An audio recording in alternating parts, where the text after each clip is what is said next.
नमस्कार दोस्तों, कासन स्टडी के ऑनलाइन क्लासेज में आप सभी का स्वागत है।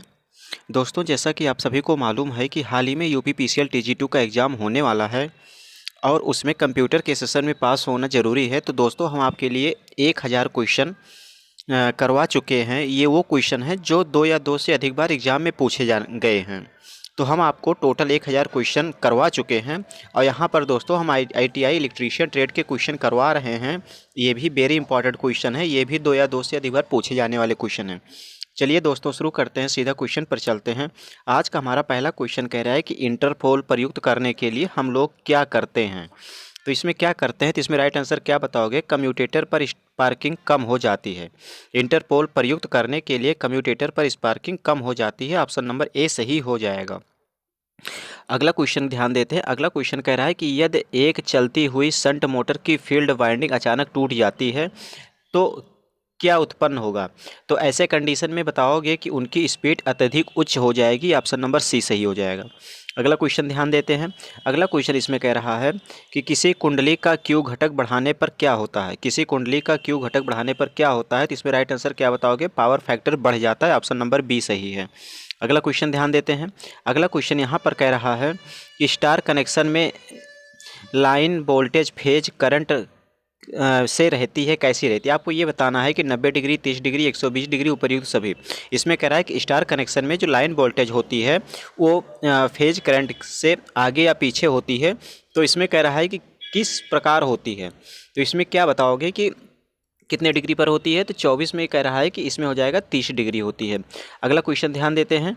अगला क्वेश्चन इसमें कह रहा है कि ट्रांसफार्मर डीसी वोल्टता को क्या करता है। जो ट्रांसफार्मर होता है वो डीसी वोल्टता को क्या करता है। तो इसमें राइट आंसर क्या बताओगे कि जो डीसी वोल्टता को होती है, यहाँ पर देखिए, जो ट्रांसफार्मर होता है वो डीसी सप्लाई पर कार्य ही नहीं करता, वो हमेशा एसी सप्लाई पर कार्य करता है।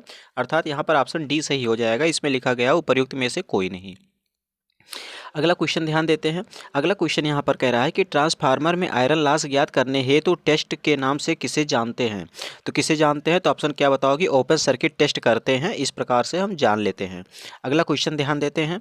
अगला क्वेश्चन कह रहा है कि ट्रांसफार्मर किस सिद्धांत पर कार्य करता है। तो इसमें राइट आंसर क्या बताओगे कि ट्रांसफार्मर जो होता है वो म्यूचुअल इंडक्शन के सिद्धांत पर कार्य करता है। ऑप्शन नंबर सी सही हो जाएगा। अगला क्वेश्चन ध्यान देते हैं। अगला क्वेश्चन यहाँ पर कह रहा है कि ट्रांसफार्मर में शॉर्ट सर्किट टेस्ट द्वारा हम ज्ञात करते हैं। तो इसमें बताओगे कॉपर हानि को ज्ञात करते हैं शॉर्ट सर्किट के द्वारा। अगला क्वेश्चन ध्यान देते हैं। तो अगला क्वेश्चन यहाँ पर कह रहा है कि ट्रांसफार्मर में उच्च नियमन का तात्पर्य है। तो क्या तात्पर्य है, तो इसमें राइट आंसर क्या बताओगे? इसमें ये कहोगे कि शून्य लोड से पूर्ण लोड तक वोल्टता परिवर्तन न्यूनतम होती है। ऑप्शन नंबर ए सही हो जाएगा। अगला क्वेश्चन ध्यान देते हैं।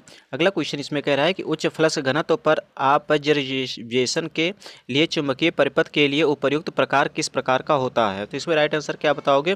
फेरोकोबाल्ट होता है। ऑप्शन नंबर बी सही है। अगला क्वेश्चन ध्यान देते हैं।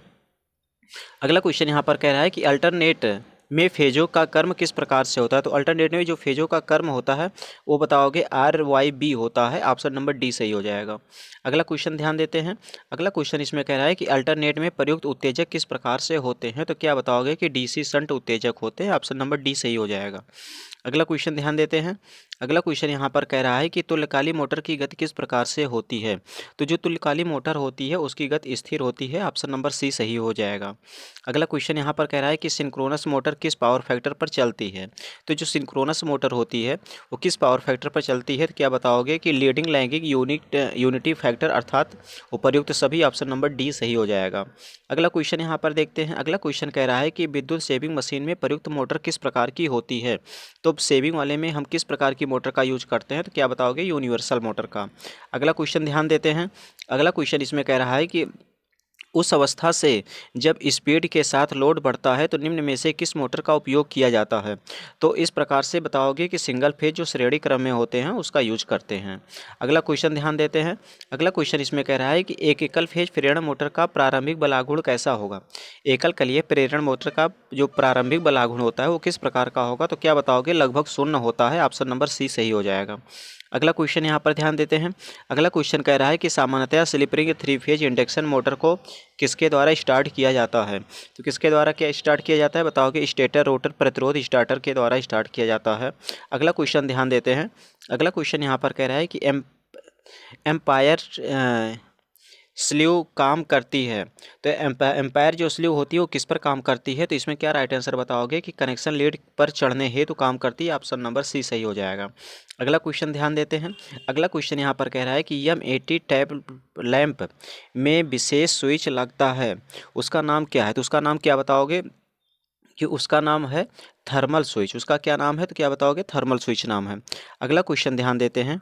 अगला क्वेश्चन इसमें कह रहा है कि M80 टाइप लैंप का पूरा नाम क्या है? तो M80 टाइप लैंप का पूरा नाम क्या है? तो क्या बताओगे कि मरकरी आर्गन टेक्स्ट लैंप है। ऑप्शन नंबर सी सही हो जाएगा। अगला क्वेश्चन ध्यान देते हैं। अगला क्वेश्चन इसमें कह रहा है कि ट्यूबलाइट किस क्षमता पर आधारित नहीं है? तो ट्यूबलाइट किस क्षमता पर आधारित नहीं है? तो इसमें राइट आंसर क्या बताओगे? इसमें कहोगे 100 वाट पर। अगला क्वेश्चन ध्यान देते हैं। अगला क्वेश्चन इसमें कह रहा है कि उच्च वोल्टेज पर पावर ट्रांसमिशन से इसमें चारों ऑप्शन में से कौन सा सही हो जाएगा? तो बताओगे वोल्टेज रेगुलेशन उत्तम होती है। अर्थात क्वेश्चन एक बार फिर से समझिए। कह रहा है कि उच्च वोल्टेज पर पावर ट्रांसमिशन से वोल्टेज रेगुलेशन उत्तम होती है। ऑप्शन नंबर सी सही हो जाएगा। अगला क्वेश्चन यहाँ पर ध्यान देते हैं। अगला क्वेश्चन यहाँ पर कह रहा है कि सस्पेंशन टाइप इंसुलेटर का प्रत्येक डिस्क में वोल्टेज किस प्रकार का होता है, कि मतलब किसके समान होता है? तो इसमें राइट आंसर क्या बताओगे? का वितरण समान होता है। अर्थात क्वेश्चन फिर से समझ लीजिए। कह रहा है सस्पेंशन टाइप इंसुलेटर की प्रत्येक डिस्क में वोल्टेज का वितरण समान होता है। ऑप्शन नंबर सी सही हो जाएगा। अगला क्वेश्चन ध्यान देते हैं। अगला क्वेश्चन इसमें कह रहा है कि ACSR चालक में कोर चालक किस धातु का बनाया जाता है? तो किस धातु का बनाया जाता है? तो इसमें राइट आंसर हो जाएगी स्टील का बनाया जाता है। ऑप्शन नंबर बी सही हो जाएगा। अगला क्वेश्चन ध्यान देते हैं। अगला क्वेश्चन यहाँ पर कह रहा है कि मरकरी आर्क दृष्टिकारी में इलेक्ट्रॉन्स एवं कैथोड स्पाट उत्पन्न करने के लिए हम लोग क्या करते हैं? तो क्या करते हैं? तो ऑप्शन नंबर सी सही हो जाएगा। सहायक इलेक्ट्रोड प्रयुक्त किए जाते हैं। ऑप्शन नंबर सी सही हो जाएगा। अगला क्वेश्चन यहाँ पर ध्यान देते हैं। कह रहा है कि कापर ऑक्साइड रेक्टिफायर होता है। कापर ऑक्साइड रेक्टिफायर कैसा होता है? तो इसमें क्या बताओगे कि मैटर रेक्टिफायर होता है। ऑप्शन नंबर सी सही हो जाएगा। अगला क्वेश्चन ध्यान देते हैं। अगला क्वेश्चन यहाँ पर कह रहा है कि आर्क दृष्टिकारी में पारे का उपयोग किया जाता है। तो आर्क दृष्टिकारी में पारे का उपयोग हम किस रूप में करते हैं? तो इसमें राइट आंसर क्या बताओगे? इसकी दोस्तों हम यहाँ पर एक क्वेश्चन आपको होमवर्क के लिए दे रहे हैं, इसका कमेंट बॉक्स में आप लोग आंसर जरूर दें। अगला क्वेश्चन ध्यान देते हैं। अगला क्वेश्चन यहाँ पर कह रहा है कि हाफ वेव रेक्टिफायर परिपथ को आवश्यकता होती है। तो कितने डायोड की आवश्यकता होती है? आप किस प्रकार की आवश्यकता होती है? तो इसमें राइट आंसर बताओगे सिंगल डायोड की आवश्यकता होती है। ऑप्शन नंबर ए सही हो जाएगा। अगला क्वेश्चन ध्यान देते हैं। कह रहा है कि एनर्जी मीटर का करंट कॉयल पर सेविंग रिंग तांबे की लगाई जाती है। तो किस प्रकार पर लगाई जाती है? किस लिए लगाई जाती है? तो क्या बताओगे? पावर फैक्टर को सही करने के लिए लगाई जाती है। अर्थात क्वेश्चन फिर से समझिए। कह रहा है कि एनर्जी मीटर के करंट कॉयल पर सेविंग रिंग तांबे की लगाई जाती है पावर फैक्टर सही करने के लिए। ऑप्शन नंबर सी सही हो जाएगा। अगला क्वेश्चन ध्यान देते हैं। अगला क्वेश्चन इसमें कह रहा है कि निम्न में से किस इंस्ट्रूमेंट में केवल AC राशियों को मापने के लिए प्रयुक्त किया जाता है? तो उसमें राइट आंसर क्या हो जाएगा? तो इसमें राइट आंसर कहोगे कि इंडक्शन टाइप इंस्ट्रूमेंट होता है। ऑप्शन नंबर डी सही हो जाएगा। अगला क्वेश्चन ध्यान देते हैं। अगला क्वेश्चन की बात करते हैं कि वाट मीटर की रेंज बढ़ाई जाती है। वाट मीटर की रेंज किस लिए बढ़ाई जाती है? कहोगे कि करंट ट्रांसफार्मर व पोटेंशियल ट्रांसफार्मर लगाकर। ऑप्शन नंबर सी सही हो जाएगा। अगला क्वेश्चन की बात करते हैं। अगला क्वेश्चन इसमें कह रहा है कि वोल्ट मीटर की रेंज बढ़ाई जाती है। तो वोल्ट मीटर की रेंज किस लिए बढ़ाई जाती है? बताओगे सीरीज में उच्च प्रतिरोध जोड़कर बढ़ाई जाती है। ऑप्शन नंबर सी सही हो जाएगा।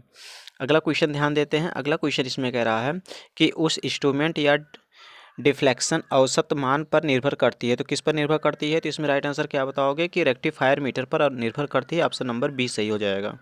अगला क्वेश्चन यहाँ पर ध्यान देते हैं। अगला क्वेश्चन इसमें कह रहा है कि स्वचालित विद्युत इस्त्री में तापमान नियंत्रण युक्त किस प्रकार की होती है? तो इसमें क्या बताओगे? थर्मोस्टेट होती है। ऑप्शन नंबर बी सही हो जाएगा। अगला क्वेश्चन इसमें कह रहा है कि इमर्शियल हीटर काम करती है। तो इमर्शियल मीटर किस पर काम करती है? तो क्या बताओगे कि बाल्टी में पानी गर्म करने हेतु काम करती है। ऑप्शन नंबर सी सही हो जाएगा। अगला क्वेश्चन ध्यान देते हैं। अगला क्वेश्चन कह रहा है कि उस मिक्सर आर्मेचर कुंडली खुली होती हुई तो हम लोग क्या करते हैं? तो ऐसे कंडीशन में क्या राइट आंसर बताओगे? कहोगे कि मिक्सर जो होता है चलेगा ही नहीं। क्वेश्चन फिर से ध्यान दीजिए। कह रहा है कि यदि मिक्सर की आर्मेचर कुंडली खुली हुई है तो हम लोग क्या करेंगे? ऐसे कंडीशन में ये जान लेंगे कि मिक्सर चलेगा ही नहीं। ऑप्शन नंबर डी सही हो जाएगा। दोस्तों यहाँ पर जो ऑप्शन दिया रहता है आपसे ऑप्शन के अनुसार में आंसर को बोलना पड़ता है, इसलिए थोड़ी सी शायद समझने में कठिनाई हो रही होगी। अगला क्वेश्चन है कि आर्क के अभिलक्षण से हम यहाँ पर राइट आंसर क्या बताएंगे। तो अब यहाँ पर हम आप लोगों को समझाने के लिए यही तो बताएंगे कि आर्क में अभिलक्षण जो होती है वो इसमें राइट आंसर क्या हो जाएगा, बताओगे कि धनात्मक प्रतिरोधी होते हैं, अर्थात हम ऐसे भी कह सकते हैं कि आर्क में अभिलक्षण धनात्मक प्रतिरोधी होते हैं, इस प्रकार से भी बोल सकते हैं। अगला क्वेश्चन कह रहा है कि इंडक्शन हीटिंग संभव है। तो जो इंडक्शन हीटिंग है वो संभव है, किस पर संभव है, तो इसमें राइट आंसर क्या बताओगे, कहोगे कि एसी पर संभव होता है, केवल एसी सप्लाई पर ही कार्य करता है। अगला क्वेश्चन देते हैं। अगला क्वेश्चन यहाँ पर कह रहा है कि शुद्धतम जर्मेनियम 0 केल्विन पर कैसा होगा। तो 0 केल्विन पर कैसा होगा, बताओगे कि कुछ चालक हो जाएगा, ऑप्शन नंबर बी सही हो जाएगा। तो दोस्तों यहाँ पर जैसा कि आप सभी को मालूम है कि हम 40 क्वेश्चन का सेशन लेकर के आते हैं। टोटल हम 360 क्वेश्चन इलेक्ट्रीशियन ट्रेड के करवा चुके हैं और कंप्यूटर के हम 1000 क्वेश्चन करवा चुके हैं। तो जो भी दोस्त अभी तक चैनल को सब्सक्राइब नहीं किए हैं, चैनल को सब्सक्राइब कर लें और ये क्लासेज अगर आपको पसंद आता है तो लाइक ज़रूर करिएगा। इसी के साथ में ये सेशन यहीं पर समाप्त करते हैं। नमस्कार।